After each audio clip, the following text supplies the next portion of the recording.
Welcome back to Capture Convos, the podcast where I talk with videographers, photographers and content creators about their career journeys, standout moments and behind the scenes stories that don't always get seen. And today I'm very, very privileged to be joined by somebody who is the man who is the brains behind a bunch of amateurs. It's Rich Phippen. Hello. Hello, how are you? You're good? I'm all good, thanks, yeah. Perfect. Firstly, thanks for joining me. But we'll start the conversation with, if you want to just start it with introducing yourself, a bit of background information, maybe a brief rundown of your career. Okay, I'm Rich Phippen. I'm the director of Bunch of Amateurs, and that's a YouTube channel that's been running for, I started filming 6 years ago. I think the channel's been running for 5 years. And that was after a, roughly speaking, 20-year career in TV. I started, if we go right back to the beginning, I went to the Brit School in Croydon and studied TV and film, media studies. When I came out of there, I wanted to go to uni, but the uni courses were very, very similar to what I'd done at Brit. And my tutor said to me, we advise that you go straight into jobs, get yourself a runner's job and work your way up, which is what I did. So I worked for a small TV company in Dorking, funny enough, called Cloud9. They're a very small kind of promo company for local businesses and such. They had some good contracts, actually, Siemens and stuff. Anyway, wow. So I painted the walls, made the tea and coffee for voiceover artists that would come in, and then I think I was on about £9,000 a year, I think was my wage, and then they moved to Bray Film Studios, and I couldn't go with them for £9,000 a year, so I ended up at Teddington Film Studios in the behind this. It was the post-production edit suites. I was making the tea and coffee for whoever was making their shows, so Alistair McGowan, Timmy Mallet, some names that older listeners might be familiar with. And then had to work in insurance for a year or two before I then got another job at Sky TV as a receptionist and telephone operator, and that got my foot in the door with the Sky Movies team. So I started a column on Sky Move, the brand new website that just launched. It's about 2001. And I worked for Sky Music for a while, so I was selecting tracks for Sky Sports promos when they do closers at the end of Sky Sports broadcasts, and then eventually got a job in Sky Movies as a content editor on the website, and then worked my way up till I was the managing editor of SkyMovies.com, Sky Movies digital channel, so apps and social media. I was there when they launched their Twitter account. I launched the Twitter account, funny enough, and stuff like that. Eventually left in 2017. Had some jobs that I wasn't too keen on, corporate jobs that paid well. Eventually picked up a camera and said, you know what, I'm going to do something for myself, and started filming non-league football. And that eventually led to starting a YouTube channel, and that channel's done quite well, and that's why I'm talking to you. To say the least, it's done quite well, yeah. But you've definitely, to sum it up, really, you've definitely been, one of a better time, you've been around the block before you decided that you wanted to pick up a camera, really, haven't you? Yeah, I mean, I worked in, I learnt production when I was at Brit, and I wanted to work in production, and I was a bit frustrated. My boss and mentor pulled me into digital, which was a brilliant job, and I loved it. I don't regret it, but I was always kind of yearning, I had kind of an itch to do more creative stuff, to actually create my own stuff rather than talk about other people's. And that was something I never thought I'd scratch that itch. And yeah. I'd been told, literally since my voice broke, I've been told, why don't you do narration or work on the radio? Actually, I did a good job in the radio section of Brit, and they were saying you should be in radio, and I was like, no, I want to work in TV. That's a decision I do kind of regret. To some extent. I actually had a lot of regrets about what I did with my career until I started this, because this did tick off a lot of what I'd always wanted to do. So But I couldn't do what I do now without having spent that much time at Sky. I was lucky enough to work with so many different departments: marketing, press and publicity, production, digital. All of that has gone into what I do now. And so if I could go back to when YouTube started, when I first saw it, 15 years ago, whenever it was, I wish I could go back and start this channel now, and I'd be a millionaire by now. We'd have got on the YouTube train really early, but I couldn't have done it. Wouldn't have been able to do it. Didn't know what I was doing, so needed that experience. Is that would you say that one of the biggest regrets you probably had is just not jumping on that YouTube bandwagon sooner? I think so. I think actually what I should have done is, having worked in Sky Movies, we had access to every movie that was coming out in advance. I should have started my own movie review YouTube channel. We had access to good camera equipment and to access to talent. I used to do junkets and stuff, so I could have done loads with that. That's probably the thing I regret. But I wish I'd started the Dorking Wanderers story back when they were in the parks. I think that would be brilliant, and we could have come up together. But like I say, without the experience of working at Sky for all of that time, I wouldn't be able to do what I do now. So I don't really regret it. I kind of wish I'd started earlier. I wish I could have been smart enough to start it earlier, but I wasn't smart enough. So, there you go. Just have to accept that. But you're doing it now, and it's very much thriving now. Like some of the figures you got from this season stuff. I think I saw on your LinkedIn, 25 million views on YouTube, 31 million views on TikTok, won 2 awards from it. How proud does that make you feel now that you're obviously getting those numbers and being very well recognised for it? I feel I don't stop and look back at that stuff too often. I did on a LinkedIn post, admittedly, but I am more concerned about where it's going than where it's been. Yeah.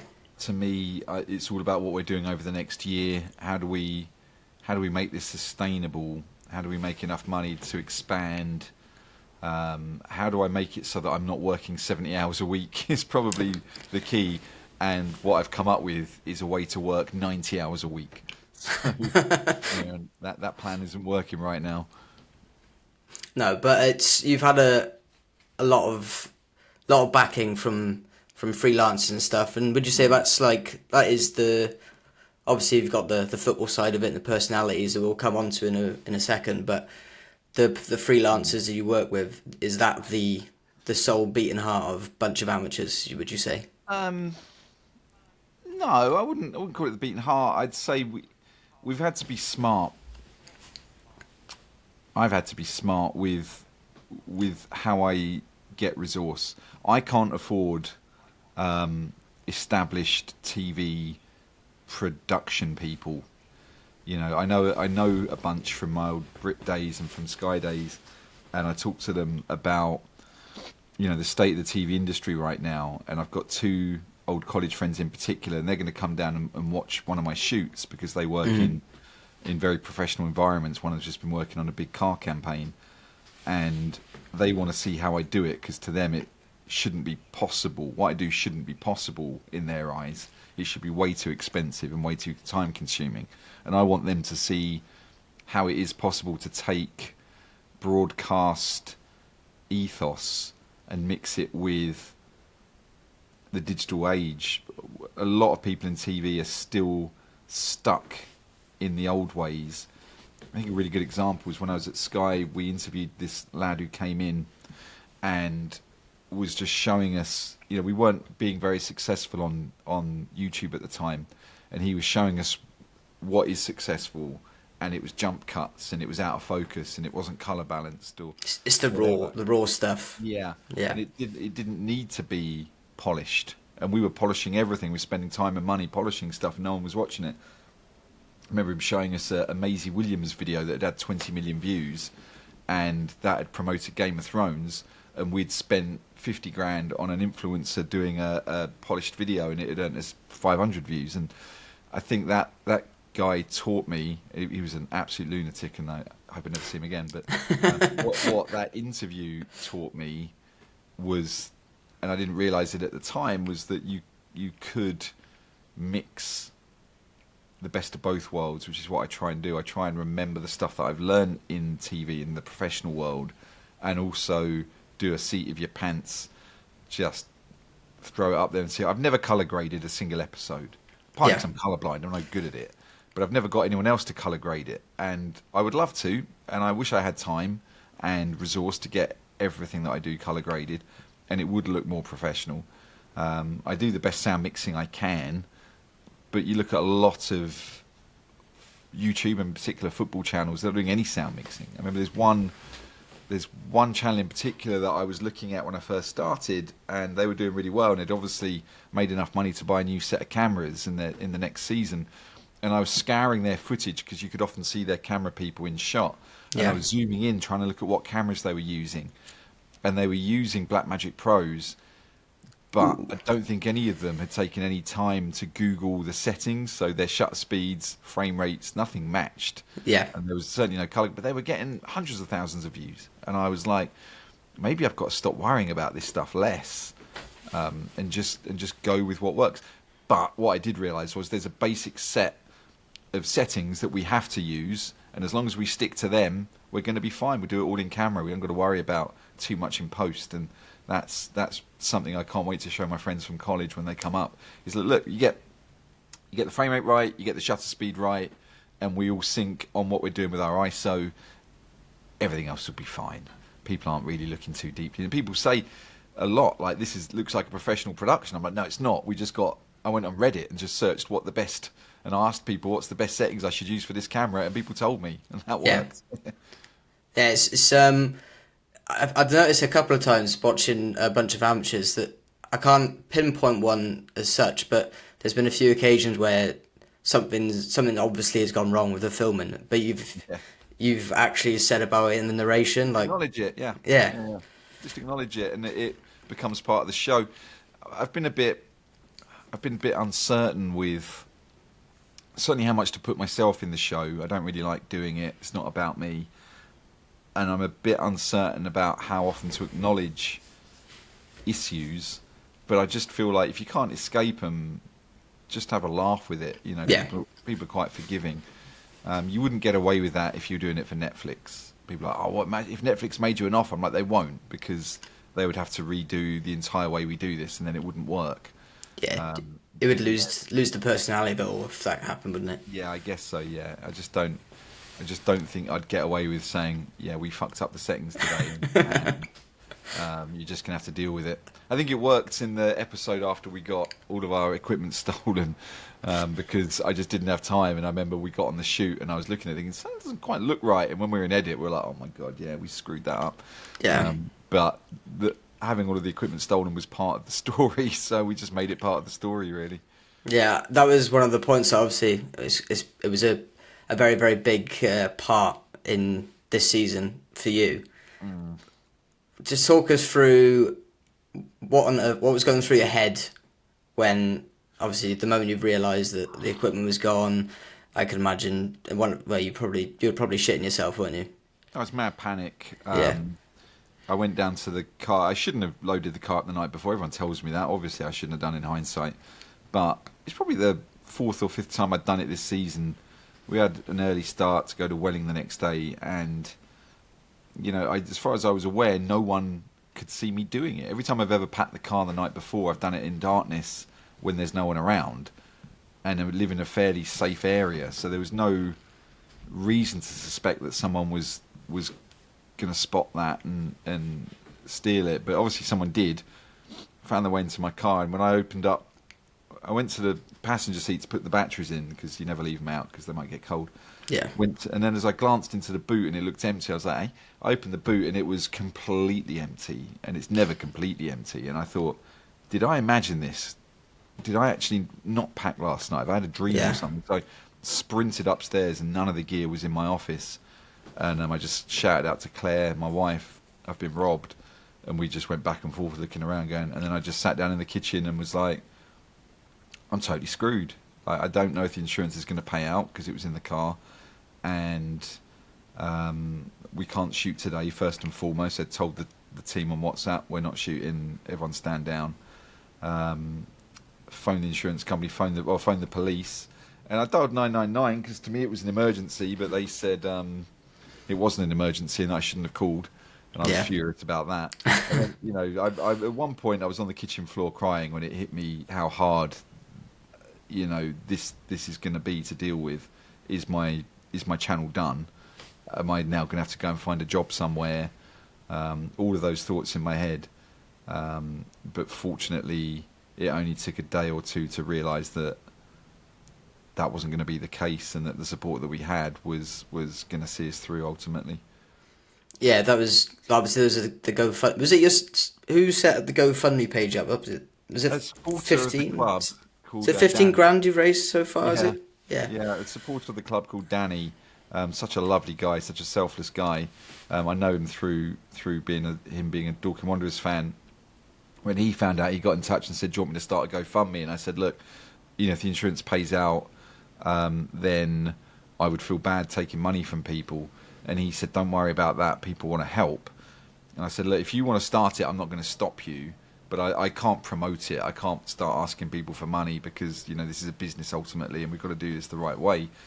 So he started it, and a load of people were donating immediately.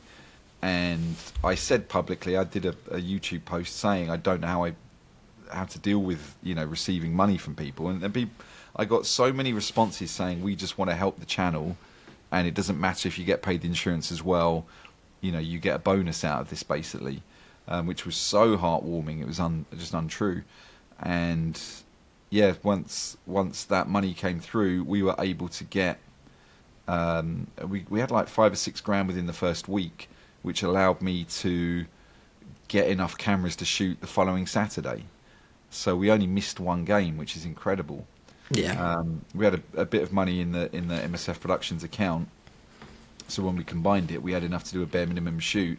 And I think within 3 weeks, we were back to being able to do a full shoot, which is absolutely mind-blowing. And the insurance did pay out, not 100%, it paid out about 90% of what it was worth. So we did end up a bit in profit, but my attitude is we've just got to put all of this into next season and pay people back, really. But there was one guy in particular who said, "Honestly, I'm not doing this for you, I'm doing this for me, because I need to watch this every Sunday. And it'll annoy me if the show's not on." So I was like, "I appreciate your honesty. That's fine with me. It's mutually beneficial." But that's why you make a bunch of amateurs, though, isn't it? You make it for people's enjoyment and for them to see that side of non-league football in England, don't you? Yes and no. Yes, because that is the outcome. I don't know why I do it exactly. Partly because I get to work for myself. I found a niche that I can work for myself, but I just have a creative bug. I just have a thing where I know that works. I know that 1 and 1 equals 2 in this realm, and I can keep doing those sums, and it keeps working, and people keep liking it. I'm not even sure I would watch the show myself if it wasn't my show. If it was someone else's show, would I watch it? I don't know. I just know how to make it. I just know enough about football and enough about documentaries and enough about the subjects I'm doing that it adds up and works. And of course, it's an incredibly lovely thing for people to say, "I get to enjoy this. I love watching this on the sun." It's still surreal. It's still completely abstract for me that someone says, "I watch this every Sunday with my son in Carlisle." Yeah. I'm like I sit in an office like this. This is my new office. I sit in an office and make this thing and have no concepts. You can't get your head around the fact that there's lots and lots of people going to see it. So I still make it like I was when I first started making episodes. It was for the Charlwood players of the first team that I played, I filmed, and I wanted them to like it. I wanted them to be able to follow what was going on and like it and send me a message saying, "Thanks for that, because there's no match of the day during COVID times. So thanks for giving me something to watch." That was why I did it ultimately. And I don't think anything's really changed. About 200 episodes later, it's still like, nope, I'm just still doing the same thing. Yeah. If we take it back a bit, though, obviously like you said, the GoFundMe page was made by a Dorking Wanderers supporter. What is your relationship? How would you describe your relationship with Dorking Wanderers as a club? It's a funny one, really. When I started with Charlwood, I knew half a dozen of the players, and I'd filmed them 20 years ago when I first got a camera and just played around a bit. Made some little compilations, little montages. So Dorking was very, very different, a much more professional setup, and them getting used to the camera was a big thing. And Marc, I've said this before, but Marc didn't really introduce me. I told him what I wanted to do, and he was like, his attitude to anything like that was, yeah, fine, whatever, sounds good. Like it can't be bad for us. So I said to him once, do the players know what I'm doing? Do they know why I'm loitering around the dressing room with cameras? Yeah. And he's like, I don't give a fuck, Rich. I'm paying to do so fucking cold. So I was like, that doesn't do me any good, mate. So there was one time quite early on when I had something I wasn't sure a player was going to like. So I sent Marc a message going, can you give me, it was Nick Wheeler, can you give me Nick Wheeler's number? I just want to check something with him. And he gave me Nick's number. And then the next team talk, is just before the team talk started, he said, oi Nick, he's got something on you, and he involves me, he's got something on you. No, mate. And I had to say to him, you can't, and everyone's laughing, but I said to him, mate, you can't do that, because the players have got to be able to trust that, you know, he's like laughing, but I think he said the next time. But ultimately, he's never watched any footage that would ever compromise a relationship. I had to be quite careful with that stuff. But with the players, a few of them got used to it straight away. I remember Cal Kennedy asking me a lot of questions, Jimmy Mewett and that. Got on with a bunch of them. Some of them were very reticent about having cameras in. But soon, the coaches soon got used to it. I won those players over. Now I look around the dressing room, and there's probably only about 5 to 10% of players who were there before me. So every other player now came after me, so the cameras are already there. I do my introductions to what we do, and they're fine with it. They just follow the lead of the other players who are all fine with it. One notable exception. And the coaches, I think all of the coaches now have joined after me, pretty much. So, yeah, relationship-wise, get on brilliantly with pretty much everybody. And with the fans get on brilliantly with them too. I do, fan interviews, hang out with them, have beer, whatever. So, it's a really odd place to be for me, because I'm a Charlton supporter, and yet I'm involved so heavily with another club, and their outcome has a tangible effect on my life. Yeah. Whereas if Charlton didn't win the playoff final the other day, it doesn't really affect me too much, because I don't go to away games, so wouldn't have changed anything in my life apart from just the general enjoyment. Dorking going up or down has a big effect on what I do with my life, so that's really odd to me, but something I really appreciate, something I really like. Yeah, understandably so. Obviously, you mentioned Marc then. Am I right in saying, I think I read an article, maybe it was a BBC article, but about how you met Marc through your barber? Is that right? Yeah, that's true. What's the story behind that? Can you just... I was making a film at the time, and I told my barber that I was filming Charlwood, my manager there, Barks, and he said to me, I was just filming anything I could get my hands on relating to non-league football, and I said to my barber, Brent Walsh, that I was doing this, and he said, a good mate of mine works at Dorking Wanderers, do you keep up with them? And I was like, no, I'm vaguely aware of them, but no. And he said, I'll introduce. I went down and met the club secretary, and he was like, no, you don't want to meet me, you want to meet this guy. And Marc came over, and it was in the club bar, and I immediately thought, yeah, this guy's going to be good. So I set up a sit-down interview with him and Chris, the chief exec or managing director, whatever he is, and did chats with them about non-league football and where the club came from and stuff. And then I just said to Marc every now and then, I'd send him an email just saying, hi, I'd like to come along and just do, and he'd always said, yeah, whatever, fine, I'm in. And I didn't mic him up a great deal at the start. I just did some bits and bobs, didn't really go in the dressing room. But it wasn't until COVID, and I couldn't film Charlwood because their season stopped and Dorking was still going, but we were all in lockdown. And I said to Marc, can I do these episodes with you that I've been doing with Charlwood? And he was, again, I'm not even certain he could remember my name, to be honest. Like, yeah, mate, whatever. And I put a mic on him, and he'd go off and forget all about it. Yeah. And it was a month or two in when Barks, my original manager, started putting some stuff onto TikTok for us, and Mark came up to me and said, "Why the fuck are people coming up to me in like Starbucks?" And I was like, "Because you're getting quite big on TikTok." And he's like, "What the fuck's TikTok?" Yeah.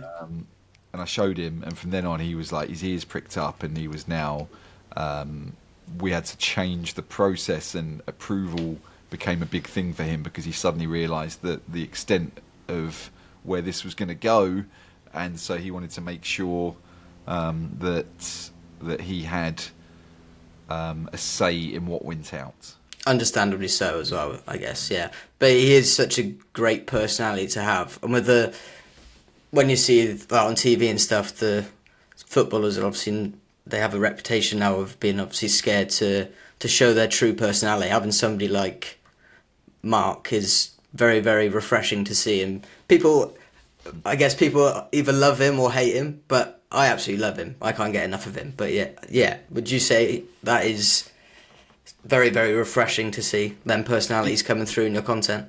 Yeah, I think, it is by definition filtered. You don't see everything. There's probably about 10-20% of Marc that you'll never see, and until he's dead. He said to me once he's dead, he doesn't give a fuck. And I've got that on camera. So I just have to outlive him, and then I can make a load more money. And I think I will, because he only sleeps about 4 hours a night. And I've said to him, you can't survive on 4 hours. And yeah, I know, I've got too much to fucking do now. So, but it is rare. I think it's the beauty of being on YouTube and being my own boss, that we don't have any studio notes. We don't have anyone coming back and saying, no, that's too much or too little. It's just what we feel is right. My big thing is pulling out storylines wherever possible. That's what I've learned over the last few years, is how to spot 2 or 3 beat stories across the day of a game day. But Marc's openness to the cameras, his willingness to forget that they're there, and actually I think the most important thing is his willingness to let them record everything, and we'll sort it out in edit. So we just filmed a bit today, first bit of filming for season 6, and one of the new guys on the coaching team was like, I'm not sure that that I'm going to say anything interesting, or there's going to be some bits that aren't for camera, and he will soon learn when he listens to Marc when he's on mic, that everything's unfiltered. You talk about anything that you want, and we don't worry about it now when we're shooting. We worry about it in the edit. So I already know what can't really go in. I know if it's a personal thing about a player or a relationship thing. Yeah, of course, yeah. I already know not to put it in. There's a fine balance to be had, because I could easily take stuff out that actually Marc would have been fine with and could have been really good. It could have been a TikTok and made us some money, But I also don't want Marc to have to do the kind of notes he was giving me 2 years ago when it was a page of A4. So he'll watch the episode and he'll write down notes, then take a photo and send it to me. Terrible handwriting with no time codes. So yeah. I'm left scratching my head thinking, what is he talking about? And I've got to go through an hour-long episode trying to find it. But yeah, the coaches and that get used to the idea that actually you can all say anything you want, and it's all built on trust. And the fact that I keep all of my hard drives offline so no one can hack in, no one will ever be able to get hold of this stuff. You'd have to come and physically steal them, which is why I've just put a lot of security on this house. Yeah, I've just moved into, so that no one will ever steal this stuff. But yeah, it is unfiltered, and then I filter it a bit, but not as much as you would if it was for broadcast TV ultimately. And I think that is the difference. Yeah, and I know you said earlier on as well about how the bunch of amateurs isn't about yourself, but I just want to talk a bit about the sense of humour that you've got when you're in narration.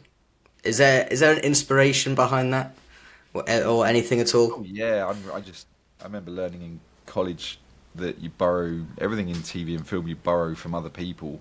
I remember seeing a Scorsese shot, the famous one in Goodfellas, the long take with the table, and then they showed us where Scorsese stole that from. And so I've got absolutely no qualms about about picking stuff up from other people, heavily influenced by the Day-to-Day and Chris Morris. I use some of his intonation in my narration quite a bit. Blackadder. I always thought the simile jokes in Blackadder, the greatest joke I ever heard on TV is more cunning than a fox that studied cunning at Oxford University. So I'm basically stealing that joke every week and just replacing a few of the words. Yeah.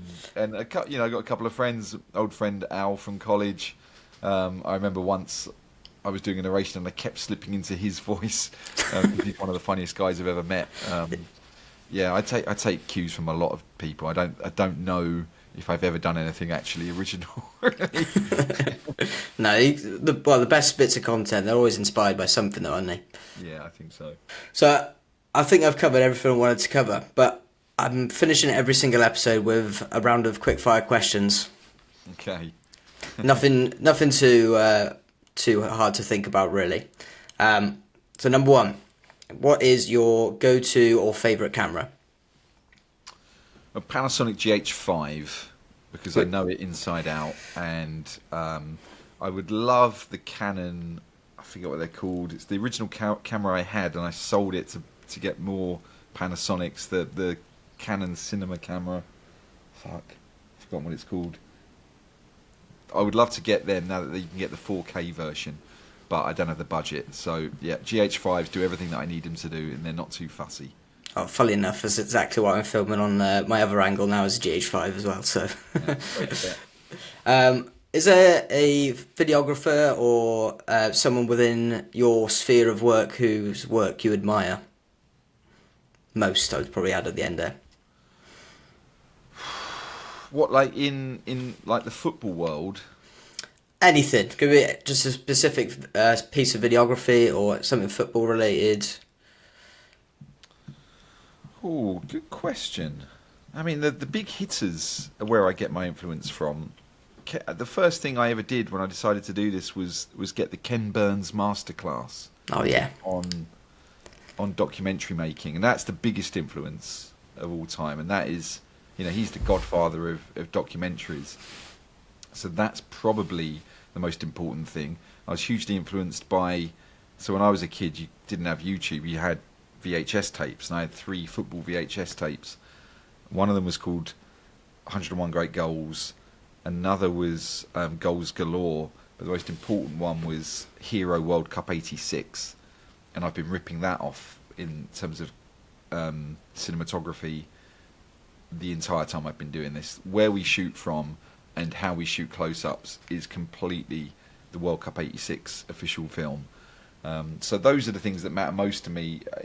I don't watch a huge amount of narrative stuff on YouTube. I don't really watch many videographers.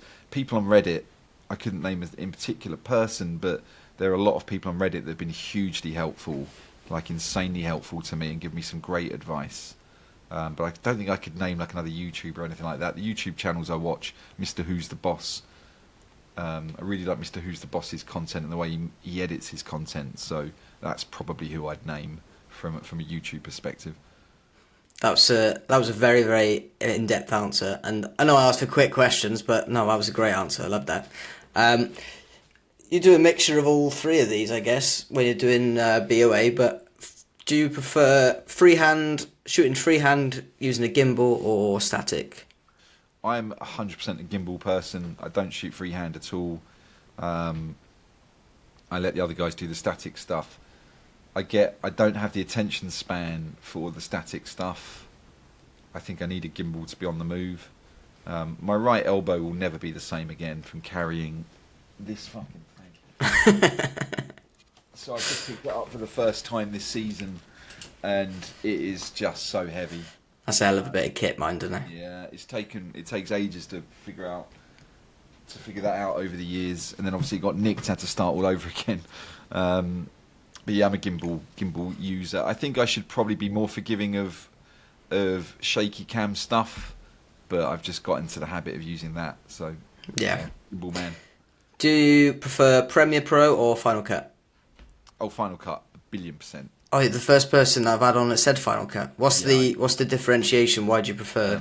Final Cut is much. I've used both. I used Premiere when I was at ITV, freelancing, and it's not even close. I think you can probably do more with Premiere, particularly as it plugs in better with obviously Adobe stuff.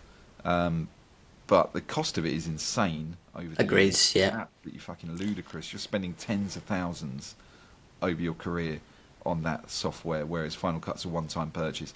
But Final Cut just does what you think it's going to do when you try and do it. The magnetic timeline, I think, is genius, and you can have it either way if you don't like that. I don't think it's even close. I don't understand why I should. It's like the difference between Macs and PCs for me. I don't really understand why I should be able to have a coding brain to do something when I should just be able to do it with my hand. And Final Cut lets me just go, oh, do you want to do that? Yeah, just do it. It's fine. It'll work. I'm like, fine, brilliant, thanks. I've never used Final Cut ever. Do you think it's something I should definitely have to try? I appreciate. Yeah, I think it's worth a shot. I think they're mostly much of a muchness. I know people say DaVinci is better for color grading, but like I say, I'm colorblind. So I don't give a fuck. I just think Final Cut makes my life a lot easier than Premiere ever did.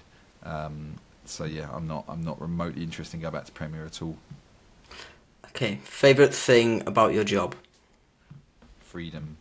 Just Total freedom. Is Yeah. what I want. Yeah. That is, I can pick my son up from nursery anytime I want, or take him to nursery, or say, do you know what, I'm going to go and get him from nursery and we'll take him to the park. Yeah. So, after working in offices from 1999 to 2017, 2019, I will never go back to an office and work 9 to 5. I commuted for years, hour and a half to 2 hours each way. Never again. Like I couldn't possibly dream of doing that again. The freedom to make my own decisions is priceless. I think a lot of people would probably. I think they'd probably. I don't know. They would probably do all sorts of things to be in a position where they have that amount of flexibility that you have, wouldn't they? It's also nice to be recognised from time to time. Like, I haven't really got bored of that. I've been recognised twice now. I get recognised a fair bit if I've got my BOA hoodie on, I'm in a football environment, someone will come up and say something. But I've had 2 occasions now when someone's come up to me out of my BOA stuff and recognised me. And it happened in a pub in front of my friends. And they were like, what the fuck, Rich? Like, I know this is my life now. I bet that must have felt really surreal and probably quite weird the first time it happened, right? I know you said it's only happened twice, but... The first time I was in the pub toilet. That's a great venue for it. Yeah, and someone said something and I was like, this is mad, I'm not going to shake your hand. The second time was recently at the Charlton playoff final. I was in a bar afterwards with Barks and Mike, my management team for the show that we're doing next season, and someone came up and Barks was like, this is mad, because he gets recognised from time to time from the Charlwood stuff that we did, but for me to get recognised is crazy. Oh, and at IKEA the other day, I think I was in a BOA hoodie though, I got recognised at IKEA, and people often say, why aren't you wearing your Predators, because that was a thing. I think I remember that episode, yeah. That's nice. I I can imagine it is. I can imagine it's very, probably very, very flattering for you, isn't it? Yeah, it's flattering and quite rewarding, I think. But, yeah. It's not what celebrities go through, because for me it's like, I tell you what, it is, as an aside, it is interesting to me to see the reaction to Marc as a celebrity based on the show, seeing grown men try and get his attention and go, oh my god, look, it's Mark White, and get selfies with him and stuff. To me, like, this is mad. Like, you didn't give a fuck about who any of us were 3 years ago, but now all of a sudden it's, you see him on TikTok and it's a thing, that it's crazy to me. Oh, especially when he's getting the odd abusive chant about directed towards him about him being on TikTok as well. Yeah, I think we all don't mind the stuff that's good humoured. A lot of it's repetitive, fancy that the first say it, and I mostly just think, well, it means you're watching, so I'm fine with that. The first time I ever heard people chant "shove your TikToks up your arse" was in Halifax, and to me it was like, I took a video for my friends. I'm like, oh my god, they've heard of it in Halifax.